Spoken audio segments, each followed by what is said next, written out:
Well, hello everyone out there in Star Wars fandom. Welcome to this week's episode of Faking Star Wars Radio, the official podcast of FakingStarWars.net. This week, we have a discussion and trailer breakdown from the new Han Solo movie to be released later this month. We also have a tweet of the week and listener mail. We also have a fantastic interview with famed Star Wars actor Harrison Ford.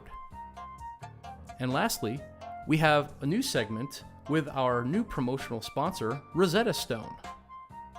My name is Storm Duper. With me is IG69.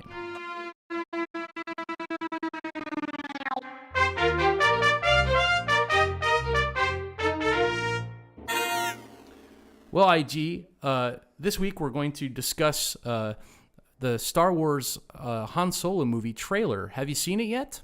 I have, several times. Do you have any feelings on the matter, this new film? I feel dead inside, honestly. It looks very Blade Runner-esque at the beginning to me. That's the vibe I got. I'm sure. Do you like Blade Runner? Yes. Have you ever made it through Blade Runner without falling asleep? More than once. Oh, really? Yeah. Wow. You have a lot of stamina. That's now kind of part of the Star Wars look of any modern city, because, in the first one, you only really spend time on, outposts.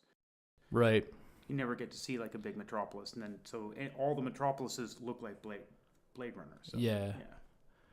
Well, that doesn't bother me, I guess, that No. much. This is the first shot of Kira, I guess is her name, who's the girl from Game of Thrones, the Khaleesi. Yeah, where are her dragons? I don't see them. Right. Well, what do you think about her hair? Clearly, this planet's really humid, and I don't know. I mean, her hair just looks a little too bouncy for me. Yeah, they have future hair conditioner there. So, I see. Adds bounce and lift. So, a lot of controversy about this new robot. I think they're trying to K2SO it, but everyone else's voice kind of gets put through a little bit of a modulator or something so that it sounds robotic. I heard this robot is going to be a transgender robot. It's a robot. It's already no gender. Gender dubious? It's a gender dubious robot. It's Pat. Okay, so a lot of discussion has come up about the Millennium Falcon and the new design, and I have a theory on this, that this is actually subtext, that the whole movie is really about transgenderism. That actually the entire Star Wars saga is about transgenderism, because the original Millennium Falcon has those two prongs. It's very warm and inviting. It's a very nice, warm, moist orifice. But in this original Han Solo trailer here, it has more of a phallic orientation. So I guess the Millennium Falcon used to be male and now it's female. What about the club design on the inside? It's very bright and fresh. Well, it very Apple computer-esque. Kind of looks like it's new and came out of the factory clean, and then I don't think Han or Chewie are much in the practice of cleaning the ship. Okay, one, you mentioned they want to sell a new toy, and I think that's apt, absolutely on the nose. Oh, sure. We also see this train. When I first saw this, I was thinking amusement park. I can't believe that Disney is not going to make this as a roller coaster. But how many times would you ride that if it existed? Yeah, I mean, I would probably ride it. Time. I have to say, when I first saw the trailer, I went in thinking, well, this movie is going to really, really, really suck. Right. And then after I saw this, I kind of tempered my expectations to just be really, really suck. Well, also, it did a lot for my They are expectations. attempting, finally, a heist movie, which is doing something new with Star Wars, instead of just, the hero's journey. There's no reason it has to suck. It's just because we've heard so many problems happened with the making of this movie that it doesn't give me a lot of confidence. Do you think it's a double fake? All of that, Disney's actually just, there was never a problem with the production. The original directors, it was just all just a ruse to kind of drum up some interest in the movie? That would be genius. I think that's probably what they did. I think Ron Howard actually directed the film from the beginning. And this whole thing with what is it, Phil Lords or whoever he is? The two guys. Wait, what did he direct before this? Lego Movie, I think. And all these trailers, they always show clips. The Rogue One trailer, how much of that was actually in the movie? Oh, yeah, 10% of it. Right. So the same thing here. We're looking at a train that might not have made it into the final cut. The whole train is just not even in the movie. There, right? They spent $160 million animating this train just for the trailer. It's not even in the film. It's not there. No, they were like, well, that would be good. That would be. Instead, it's like there's like a little like racetrack, and they're running around chasing each other on tricycles. They're in pod racers. Yeah, well.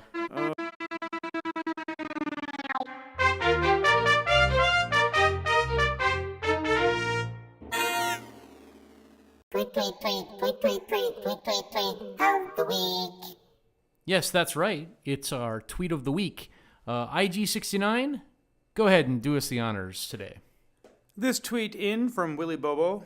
George Lucas buys Infinity Stones. Plans on deleting Rian Johnson and half of Disney's Star Wars creations. Wow. Yeah, interesting known fact. He already used the Reality Stone and the Time Stone to make the prequels and then all of the director's cuts of the original series. This is what George Lucas already did. Yeah, you see, Right. that way, he was able to make his original movies more fit his original vision, which he couldn't do in the original series. Right. Well, and also, I mean, the fact that he's done this, it means that now we'll finally get a Guardians of the Galaxy, Marvel, Avengers, Star Wars mashup. Oh, that's going to be amazing. Yeah. 164 characters. Mm-hmm. Yes, unfortunately, half of them are Jar Jar Binks. Yeah. The movie itself actually is longer than it took to film it. Mm-hmm. Yeah. Yes, I know. I can't wait. No, I mean, again, this is the warping power of I don't know how you Infinity do that. Stones. I mean, it took 6 months to film, but the movie is 7 months long. Infinity Stones, that's how you do this. Yeah, great. Well, keep it tuned to Willy Bobo at Faking Star Wars. That's his Twitter handle.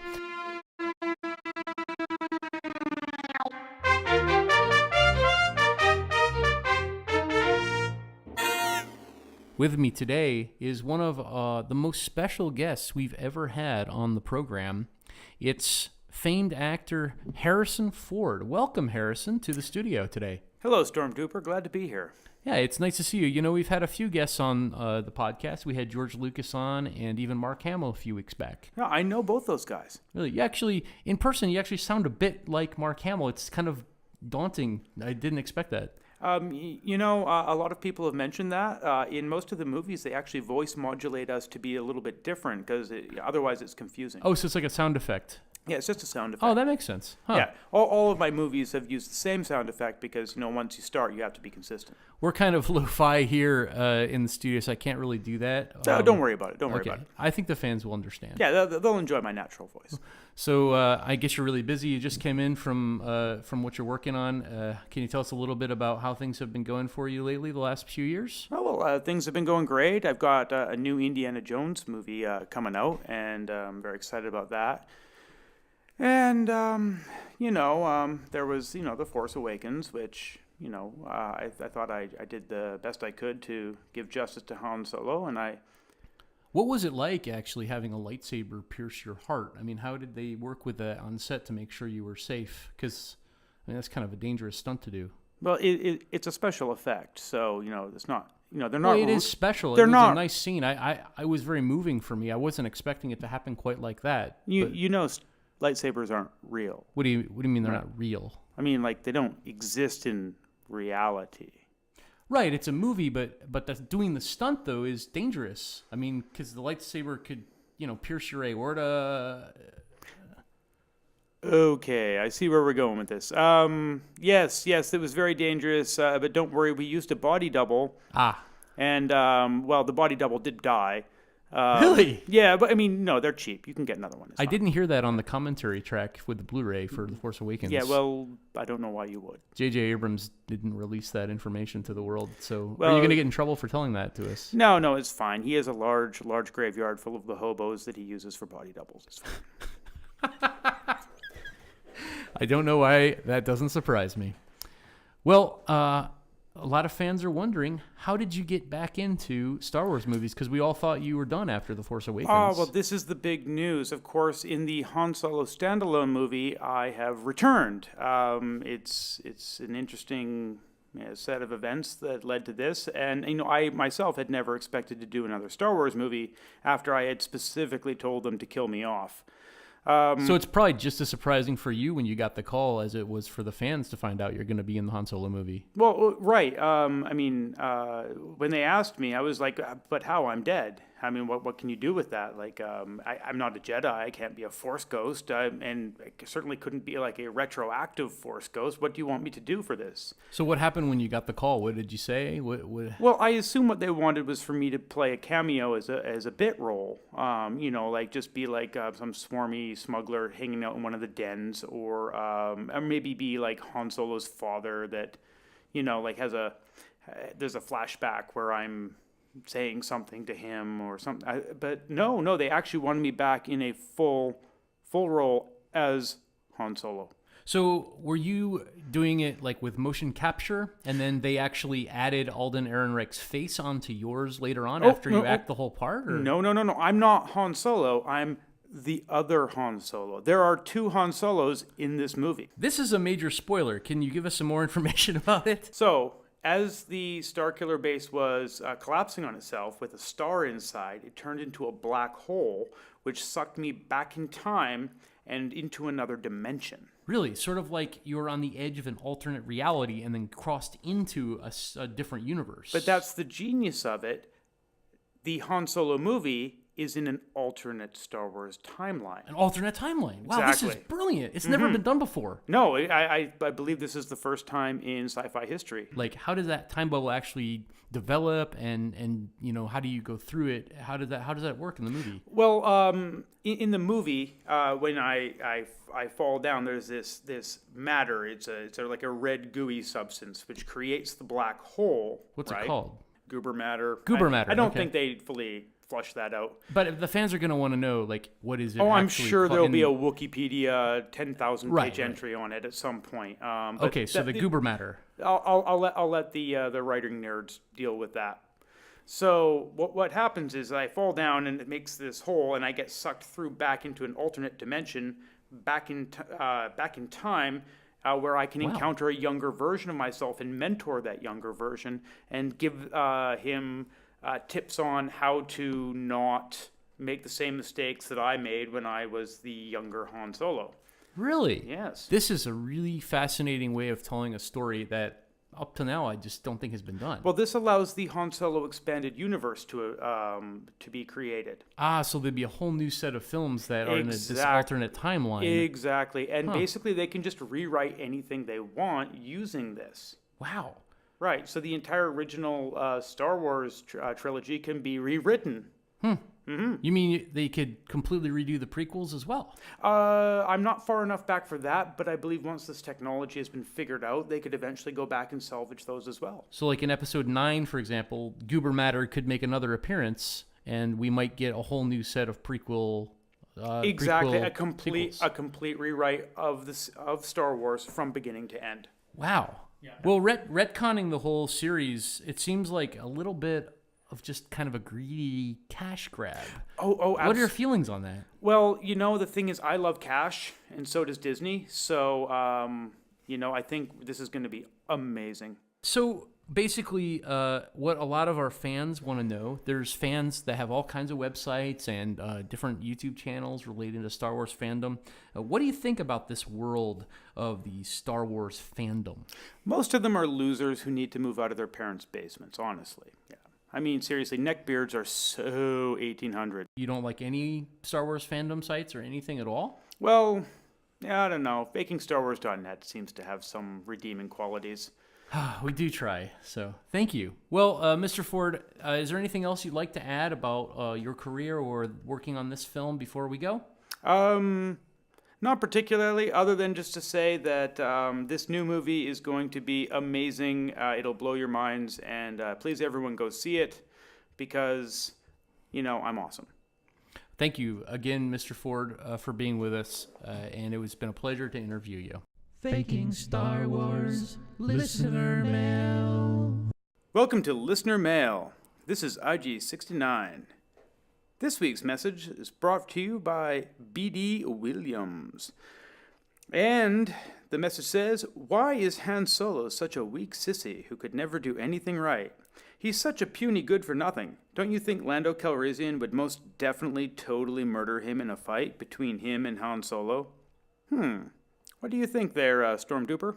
Well, B.D. Williams, I never thought about it before, but it is, I guess, a distinct possibility that in the new Han Solo movie that there could be a fist fight even between Han Solo and Lando Calrissian. I think that would be very exciting. Yeah, it would be a first too, because we don't really get to see a lot of boxing matches in Star Wars. No. Fist fights. I guess I'd have to go with Lando, I think, on that one. No, why do you think Lando? It looks like Han doesn't really know how to manage a blaster so well. He's kind of a young buck and doesn't really have the experience. Lando's obviously been around the block a bit more. He seems kind of like a gangster, you know? So I would have to say, just on that information alone, definitely I'd go with Lando. I'd have to disagree there, Stormtrooper. Why? Well, because Han would punch first. Well, yeah, but remember from the Jose Aldo Conor McGregor fight, punching first doesn't actually make much of a difference if you get smashed on the way in. Fair point. Yeah, what was it? A 13-second knockout, I think. So I think even though Han might be the most precocious and aggressive in a fight, Lando's got a bit more kind of skill, and it works every time with Lando. Well, 50% of the time, it works every time. Right. Well, yeah. I don't know, though. What about an actual fight between Billy D. Williams and Harrison Ford? Billy D. Williams. Really? No contest. But I think he's kind of walking around in a cane and stuff now. Yeah. Does Harrison Ford look like a guy who can, seriously, just punch a dude? Man, Harrison Ford has survived, I think, 27 plane crashes? He's a grumpy old man. Yeah, but come on. If you survive a plane crash, you're instantly, I think, getting the edge in a fight. I don't think those skill sets match. Yeah. Okay. Well, so now you're going back over to Lando then. Oh no, I'm just talking the real actors in a real okay. fight. Well, it's different. Yeah. I guess in the movie, I do hope they fight. I think that would be awesome. That might be the thing that saves the movie for me, actually. Well, it would definitely be a spectacle. Plus, we have to see how their friendship develops, and often people start at odds and then later develop that respect. It'd be kind of funny. Oh, plus, at some point, Han's going to take the ship from him. Right. Yeah. Well, I guess I have to go with Han then. He ends up with a Falcon. He does end up winning, but, in a card game. Yeah.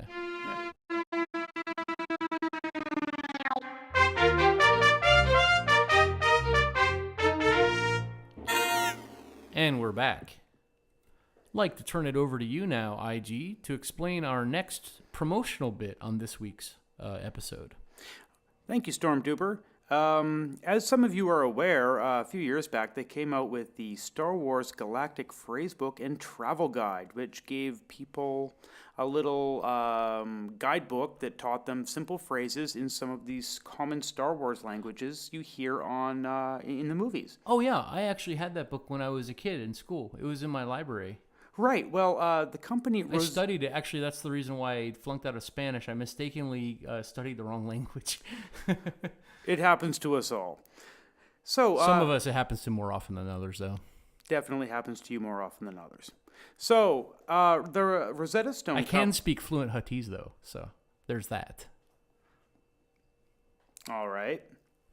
So, the Rosetta Stone Company, rosettastone.com, decided that it was going to feature a fan-made language called Shyriiwook, which is the language of the Wookiees. Sure, the Wookiee language. Right. So Star Trek has its Klingon, and Game of Thrones has its Dothraki, and now some of the fans who have some linguistic knowledge have decided to codify all of the grammar and phrases for Shyriiwook. Oh, that's excellent. Yeah. And actually, if you're interested in learning Shyriiwook, the Wookiee language, you can go to www.rosettastone.com/fakingstarwars and enter our promotional code GOOBER. It's GOOBER, Goober, GOOBER. Enter that promotional code and you will get a 10% discount on your first month's subscription to the Rosetta Stone Shyriiwook language module. Right. So now at the next sci-fi convention, you can compete with the Star Trek fans. Pull out your Shyriiwook skills. Excellent. I can't wait. Right, so what I thought we'd do on this segment here is take a small sampling from the Rosetta Stone program. Full disclosure, we are getting paid to do this. No, we are definitely getting paid to do this. But I actually haven't gotten on the site yet. This is my first experience with the Right, language well, module I've already done this. Okay. So what happens is when you get on the site, they'll go through different words, phrases, grammar, etc., that teaches you how to pronounce words like a Wookiee would. Like survival Wookiee. Like. Exactly. You know. I keep wanting to call it Wookiees. Yeah, but that doesn't roll off it's the tongue. It's Shyriiwook, but Okay. this is a little bit more casual. So Stormduper, what I'd like to do now is go use the Rosetta site to basically teach you some Shyriiwook. Okay, great. I'd love to learn some. All right. So of course the first word is hello. The next word is goodbye. The next word is sorry. Now for how are you? And the answer is I'm fine. All right, and now how to say what is your name? The answer is my name is IG69. IG69. And the last phrase is my hovercraft is full of eels. All right, so did you get all that, Stormduper? I think so. It's fairly intuitive, actually. Yeah, it's quite a simple language. So what I want to do right now is practice saying our names. Okay, great. All right, so I'm going to ask you what is your name in Shyriiwook, and then you answer. Okay. Okay. All right, so ready? Yeah.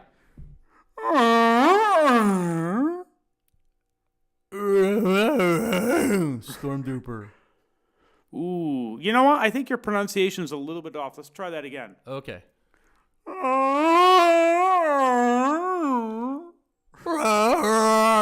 Stormduper. Getting better there. You know what? What do I need to do to improve? Well, I think, maybe aspirate the vowels a little bit more. Oh, really? Oh, okay. Is Wookiee, is a Shyriiwook tonal language? Well, it has tonal facets. Yeah, I would say it's a little similar with like Vietnamese or Thai. Okay, I'm going to try to channel my inner Chewbacca here. Ask me one more time. All right, are you ready?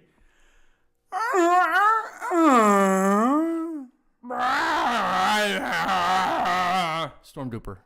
Ooh, getting better. Oh, yeah. thanks. Yeah, that's almost perfect. Wow, I feel like I have a bit of like a Chicano accent, though, when I speak Shyriiwook. I can see that. Yeah, it just goes back to my roots, I guess, my Chilean roots. Yeah. So cool. Well, thanks a lot for introducing us to this new Rosetta Stone module. Once again, if you go to rosettastone.com/fakingstarwars, you can type in GOOBER as your promotional password and get a 10% discount. Thanks, IG69. The next time we could do the whole podcast in Shyriiwook if we really study hard. That would be amazing.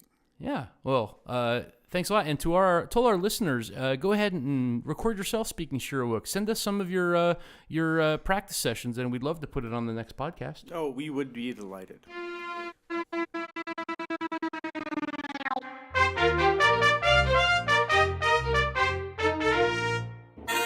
Well, IG, what a great episode. It's been a pleasure being here with you. But that's all for this week.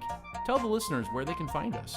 You can follow Faking Star Wars on Twitter and Instagram at Faking Star Wars, and on Facebook at facebook.com/realfakingstarwars.